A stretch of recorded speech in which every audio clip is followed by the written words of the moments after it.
তাহলে তো এই কাণ্ডটা ঘটে না। সাবেক সরকারের কিছু বিবৃতিও কি আপনার কাছে একটু অন্যরকম লেগেছে কিনা? যেমন ওনারা বলেছিলেন যে রাজাকার যে শব্দটা উঠে এসেছিল, সেই রাজাকারটা আপনার কি মনে হয় যে এই ছাত্র আন্দোলন থেকে গণ অভ্যুত্থানে যে রূপটা লাভ করেছে সেটার পেছনে এই রাজাকার শব্দটা অনেক বেশি প্রভাব বিস্তার করেছে? অনেক বেশি না হোক, বাট ওখান থেকে তো আসলে স্টার্ট হয়েছে,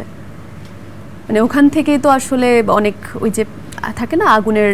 স্ফুলিঙ্গ ছড়িয়ে পড়েছে আর কি। আমরা সেই কথাতে ছিলাম যে ওই আপনাকে ফোন দিয়ে কিছু মানুষ আসলে খুব হুমকি ধামকি দিচ্ছিল, এই বিষয়টা যদি একটু বলতেন। ফোন আসছে অন্য জায়গা থেকে, কেন স্টুডেন্ট এভাবে হত্যা করছে এটা নিয়ে তো অবশ্যই প্রতিবাদ করেছে, এটা আমার অবশ্যই দায়িত্ব, আমি প্রতিবাদ করব এটা নিয়ে, এটা আমি মেনে নিব না। কাজ হারানোর ভয় ছিল না আপনার? অবশ্যই না, মানে কাজ হারানোর ভয় এখানে কোত্থেকে থাকবে, এটা আমাকে অনেকে বলেছে, আমাকে আমার যারা শুভাকাঙ্ক্ষী আমার ফ্যামিলি, কারণ তখন তো আসলে কেউ জানে না কি হবে, যে দেখো এসব করার দরকার নাই, কখন কি হবে,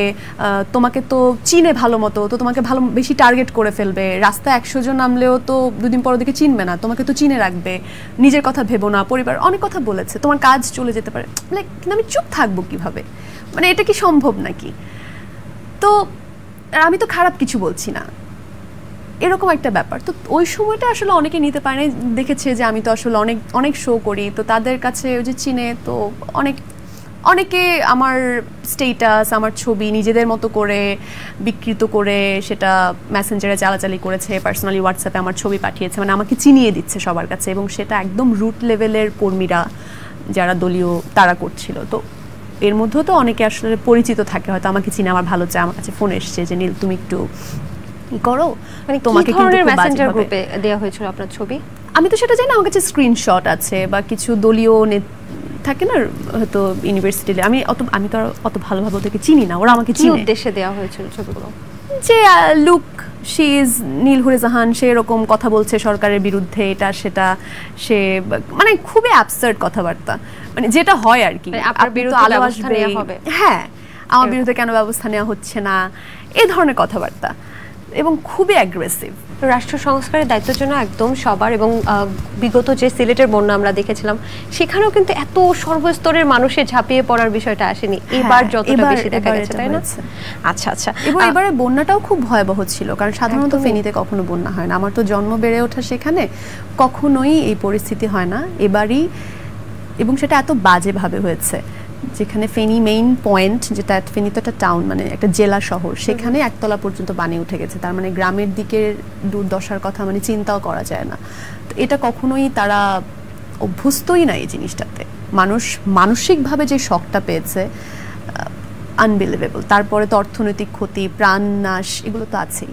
ফেনীতে জন্ম বলেই কি বানভাসীদের সাহায্য করার জন্য এই দৌড়ে গেলেন, নাকি আসলে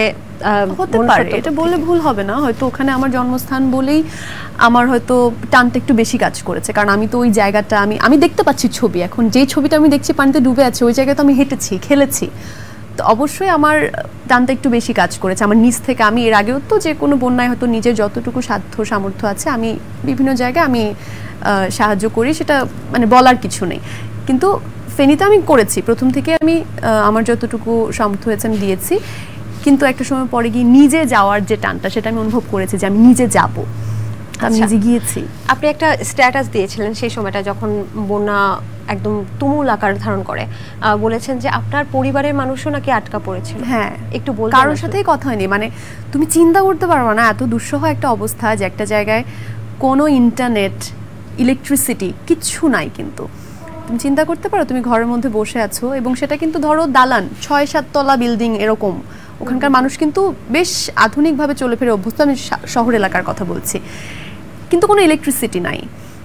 কোনো নেটওয়ার্ক নাই, এবং তুমি বাসার বাইরে যেতে পারবে না, কারণ একতলা পর্যন্ত পানিতে ডুবে আছে, তুমি জানো না আশেপাশে কি আছে, তো তোমার তো আত্মীয় স্বজন আছে যাদের বাড়ি একতলা, যাদের বাড়ি টিনের,